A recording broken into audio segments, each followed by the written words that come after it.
When US Marines landed on Guadalcanal in August 1942, they expected fierce resistance from Japan's army and navy.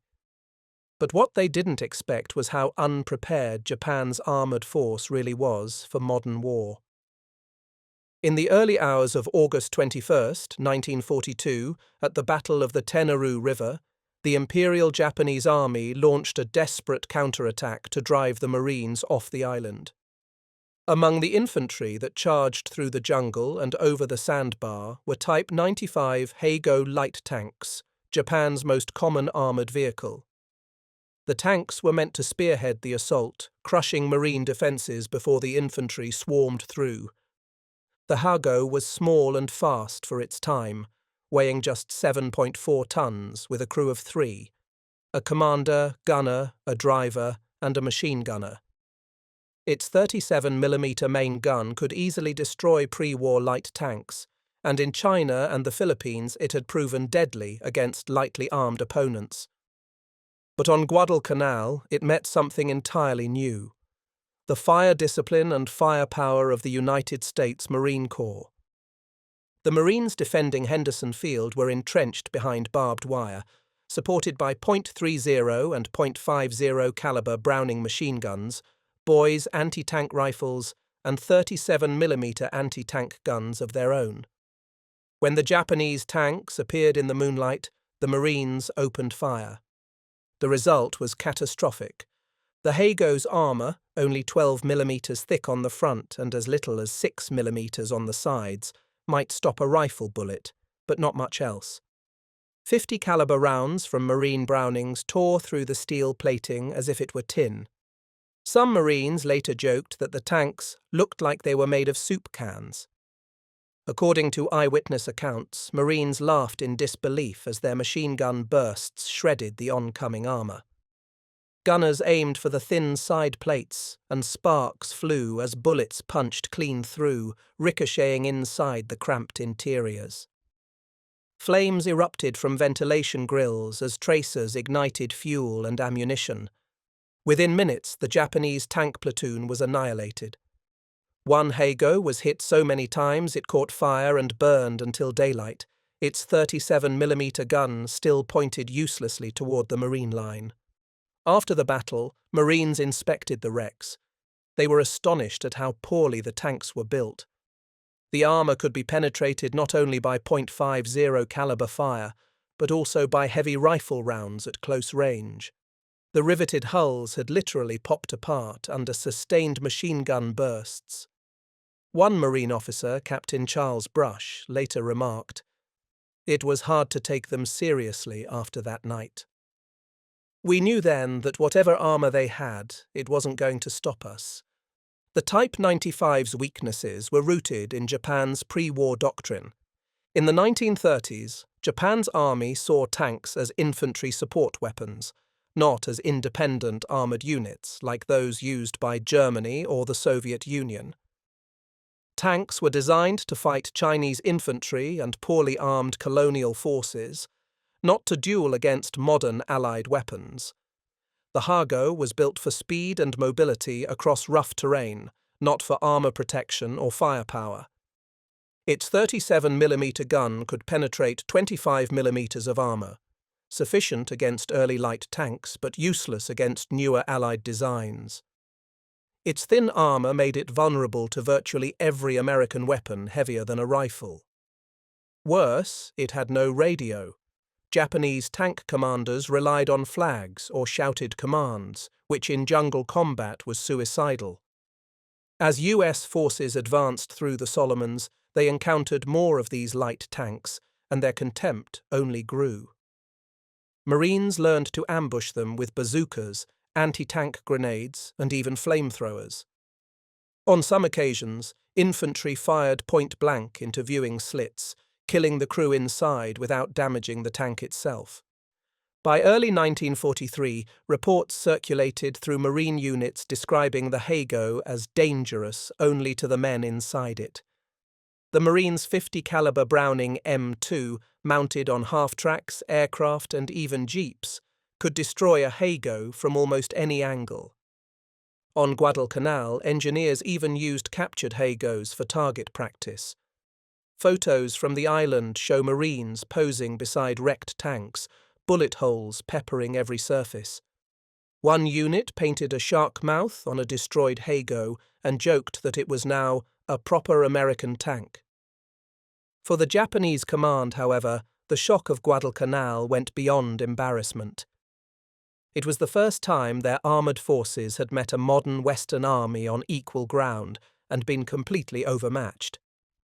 Yet, due to shortages and industrial limitations, Japan could not design or produce better tanks fast enough. The Haygo remained the backbone of their armoured divisions throughout 1943 and 1944, despite being hopelessly obsolete. The Marines' laughter at Guadalcanal was more than mockery. It was the sound of realization that Japan's once-feared army was fighting with relics of a bygone war. And as the Pacific campaign continued, that laughter would echo from Tarawa to Saipan, where the Hago's weakness would turn from a joke into a tragedy. By the autumn of 1943, the US Marines had become the masters of amphibious assault. After months of brutal jungle fighting across the Solomon Islands, they were ready for their first true test of the Central Pacific Campaign, a small coral island called Betio, part of the Tarawa Atoll in the Gilbert Islands. Just 4,000 Japanese defenders held the island, but they were dug into bunkers and trenches and armed with machine guns, artillery, and a small number of tanks, the Type 95 Hogo. For the Japanese, these tanks were their last line of defense. For the Marines, they would become a grim joke. When the 2nd Marine Division hit the beaches on the morning of November 20th, 1943, it was chaos from the start. The pre-invasion naval bombardment had been fierce but short, and much of the Japanese garrison had survived underground. Many of the Marine landing craft grounded on coral reefs hundreds of yards from shore, forcing Marines to wade through chest-deep water under heavy fire. By the time they reached the beaches, the sand was red with blood. It was in this inferno that the Hago tanks made their appearance. As Marines struggled to dig in, 3 Type 95s of the 7th Sasebo Special Naval Landing Force rumbled out from the center of the island, their tracks grinding over burned sandbags and shattered concrete. To the Japanese, this was a bold counterattack, an attempt to drive the Americans back into the sea. The tank's 37mm guns fired at targets barely visible through the smoke, while their machine gunners swept the beach with fire. But to the Marines, those tanks were slow, exposed silhouettes. Men shouted warnings, "Tanks! Tanks!" and immediately opened up with .50 caliber Browning M2s, bazookas, and 37mm anti-tank guns hauled ashore from landing craft. The first Haygo barely made it 50 yards before being hit. A Marine machine gunner, Sergeant William Bordelon, fired burst after burst from his .50 until the tank's thin frontal armor began to spark and buckle.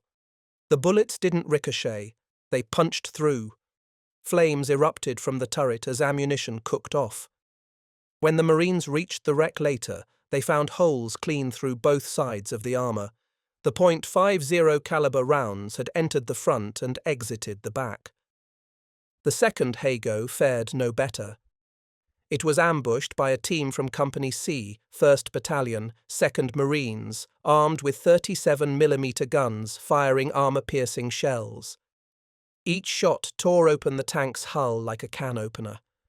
The crew tried to bail out but were cut down by rifle fire. The Marines later remarked that the Japanese tank's armor was so thin that the blast from their own shells nearly blew the turrets off. By afternoon, all 3 Haygos were smoking wrecks, their blackened hulls surrounded by the twisted remains of Japanese infantry who had tried to follow them into battle. On one wreck, Marines painted a crude white smile and took photographs, laughing that the tank was more dangerous to its crew than to us. The battle for Tarawa raged for 3 days. Every inch of the island had to be fought over by hand, but when it came to armor, the Marines had nothing to fear. They nicknamed the Hago the cigarette lighter because it seemed to catch fire as soon as it was hit. The M4 Sherman, the standard US medium tank, could shrug off the Japanese 37mm shells easily, while the Hago's return fire merely chipped paint. Marine Lieutenant Alexander Bonnyman, who earned the Medal of Honor at Tarawa, later described the futility of the Japanese tanks. "They came at us brave as lions, but those little tanks might as well have been tin toys. Our machine guns cut through them like butter." The Marines began using wrecked Hagos as cover.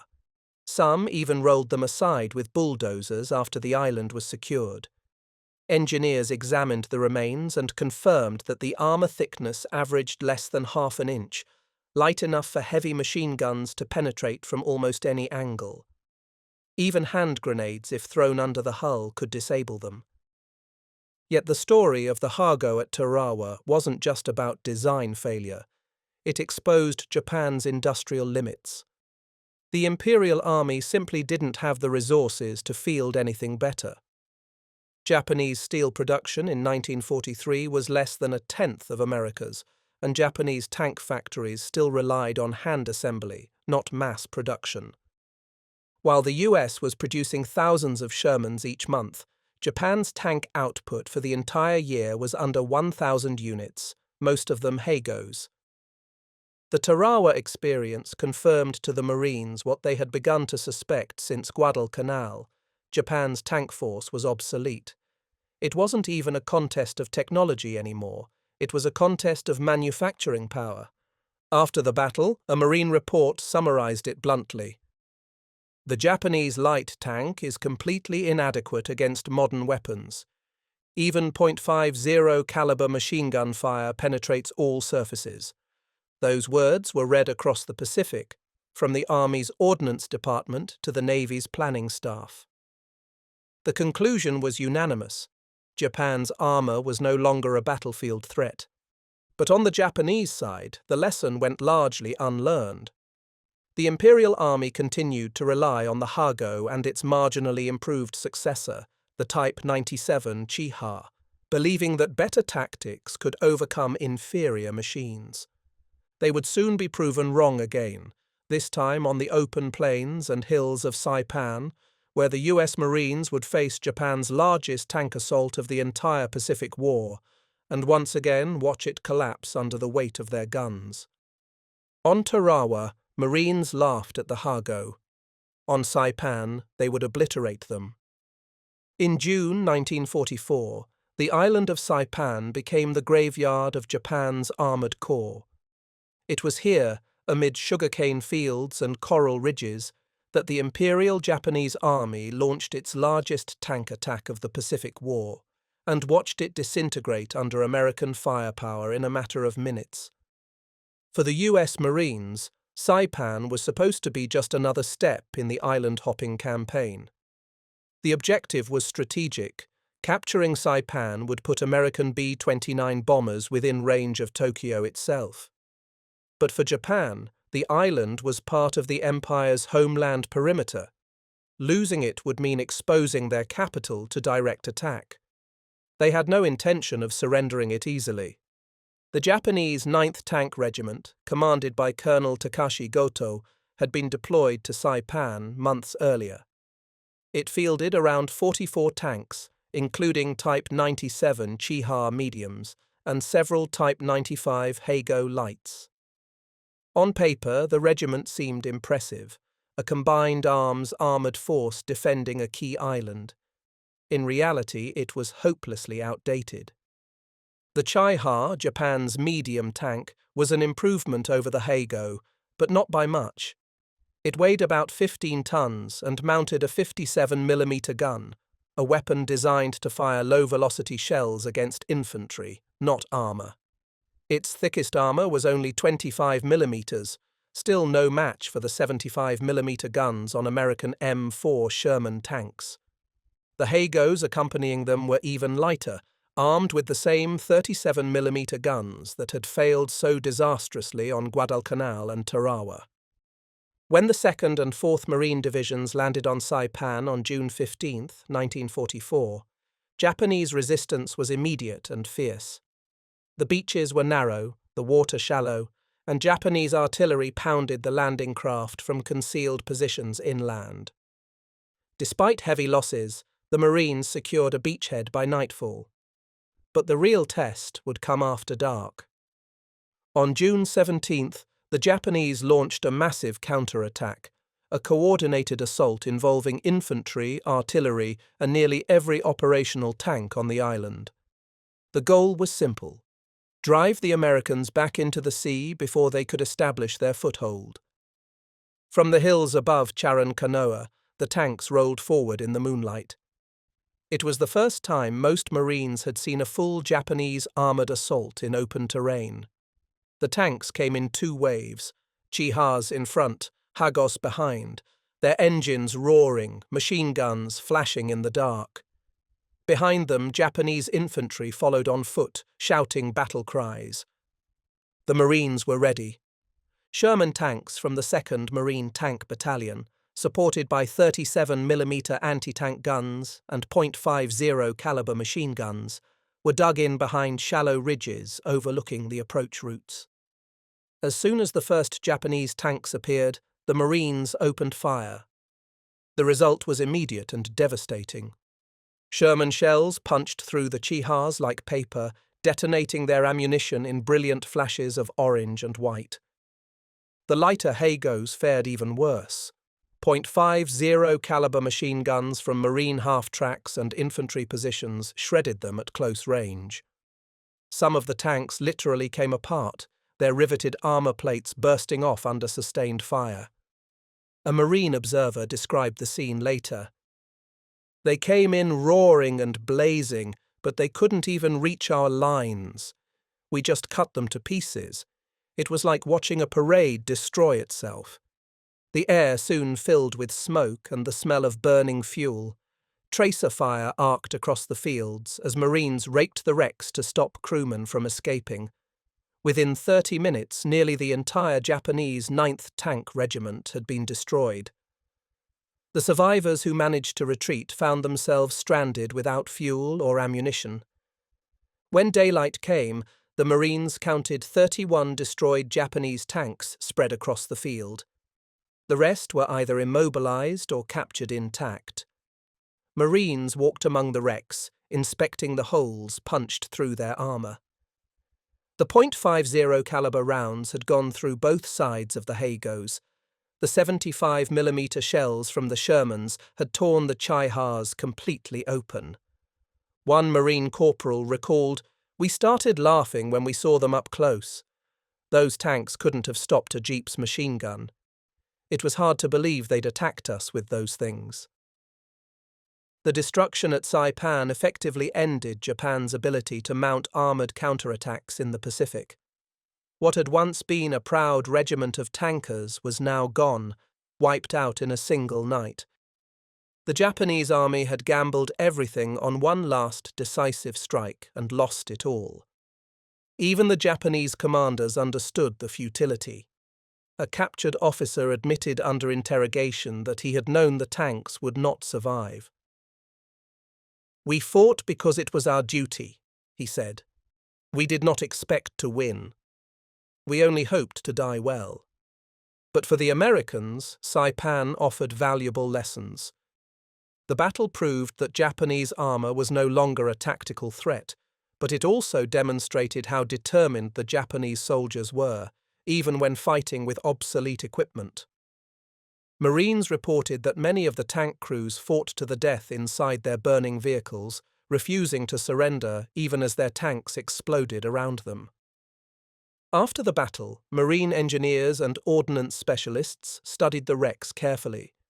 They measured armour thickness, analysed shell impacts, and confirmed what field reports from Guadalcanal and Tarawa had already shown. The Hago and Chiha were hopelessly obsolete. In fact, many Marines began using the destroyed tanks as impromptu cover or photo props. Some carved graffiti into their hulls, mocking their weakness. For Japan, Saipan was more than a battlefield defeat. It was the loss of an illusion. The Empire's armoured forces, designed for a different era, had finally reached the limits of their relevance. No amount of courage or discipline could make up for the technological gulf that separated them from the United States.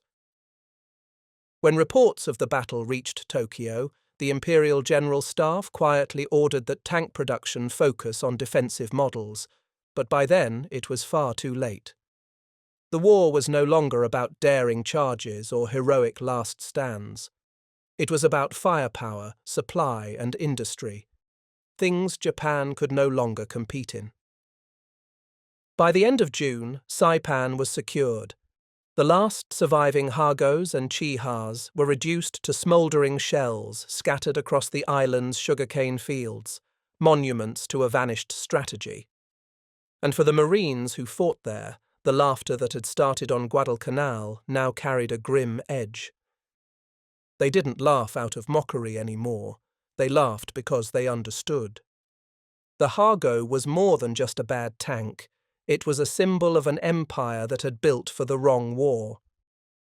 By 1945, Japan's once proud armoured force was finished. What had begun a decade earlier as a modern mechanized arm of the Imperial Army had been reduced to a handful of obsolete machines buried in defensive positions or rusting in tropical jungles. The Type 95 Hago, once the backbone of Japan's tank regiments, now existed mainly as a tragic reminder of how far behind the empire had fallen. After the disaster on Saipan, Japan's armoured command knew that its tanks could no longer compete in open combat. Yet the Imperial General Staff, unwilling to admit defeat, continued to deploy Hagos and Type 97 Chihas to new battlefields, this time not as offensive weapons, but as static defences. On islands like Iwo Jima and Okinawa, the tanks were dug into hillsides and turned into stationary gun turrets, entombed in the ground to serve as improvised bunkers. When the US Marines landed on Iwo Jima on February 19, 1945, they faced one of the most fortified positions in human history. Japanese Commander Lieutenant General Tadamichi Kuribayashi had turned the island into a labyrinth of tunnels, pillboxes, and bunkers connected by miles of underground passages. There were no armoured assaults here. Japan's tanks had long since been buried, both literally and strategically. Only about 22 tanks remained on Iwo Jima, most of them Hagos. Many were stripped of their treads, engines, or turrets, their guns repurposed as fixed anti-landing defences. The few that remained mobile were hidden in caves and tunnels, to be rolled out only at the last possible moment. When a handful of Hagos finally appeared during the second week of fighting, they were quickly destroyed. Marine Shermans from the 4th Tank Battalion waited at choke points, firing on the faint outlines of Japanese armour emerging through the smoke. In one engagement near the island's airfield, a Sherman fired a single round that tore through a Hago's frontal armour and detonated its ammunition. The wreck burned for 2 days. For the Marines, it was hardly a battle. It was target practice. The Hago's 37mm gun couldn't even scratch the Sherman's frontal plates. Reports described how machine gun teams on foot disabled tanks with nothing more than grenades and bazookas. One Marine platoon commander wrote, "It was pitiful. They were fighting us with tin boxes." The Japanese defenders on Iwo Jima fought to the last man, but their tanks contributed little. The Hago had become a relic, a piece of steel that could delay the inevitable for only seconds at a time. If Iwo Jima was the funeral, then Okinawa was the grave marker. In April 1945, the Imperial Army deployed what was left of its armoured reserves, about 90 tanks, including 14 Hagos, 27 Chihas, and a few heavier variants. They were organised into small, scattered units, hidden among the caves and ridges of Okinawa's southern hills. Their mission was not to win, but to inflict as much damage as possible before dying. The Marines and US Army forces that landed on Okinawa were by now veterans of years of amphibious warfare. They expected little from Japan's tanks, and got even less. On May 4th, during one of Japan's final counterattacks, Hagos attempted to move forward under cover of darkness. They didn't get far. US Sherman tanks and anti-tank aircraft spotted them immediately, cutting them apart with cannon fire and rockets. By dawn, the entire Japanese tank assault had been wiped out. The few surviving Hagos were left smouldering in the mud, their thin hulls collapsed inward. Marines found the remains of one tank crew still inside their vehicle, hands fused to the controls, the heat of the explosion having welded the metal shut. The Okinawa campaign marked the final appearance of Japanese tanks in large numbers during the war.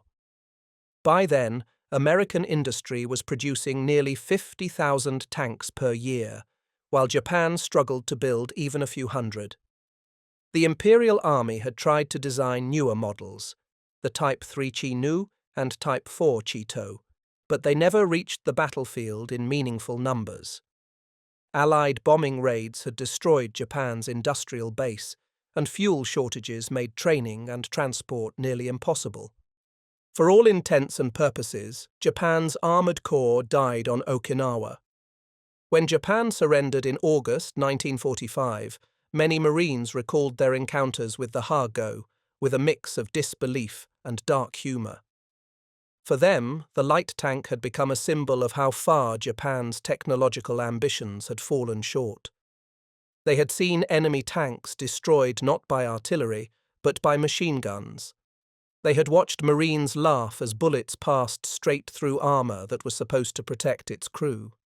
But historians would later note that the laughter was not only mockery, it was also a reaction to contrast. The US Marine Corps, backed by the world's largest industrial power, had perfected combined arms warfare, with tanks, artillery, aircraft, and logistics all working in harmony. Japan's tankers, by comparison, fought with courage and desperation, but were trapped inside outdated machines that belonged to another era. Even Japanese officers recognized this. In a post-war interview, one former tank commander admitted, "We believed spirit could overcome material, but we learned too late that courage cannot stop a .50 caliber bullet." After the war, most surviving Hagos were melted down for scrap. A few were captured intact and shipped to the United States for testing and display. Today, several restored examples sit in museums, at Aberdeen Proving Ground, the Kubinka Tank Museum in Russia, and the Yoshukan Museum in Tokyo.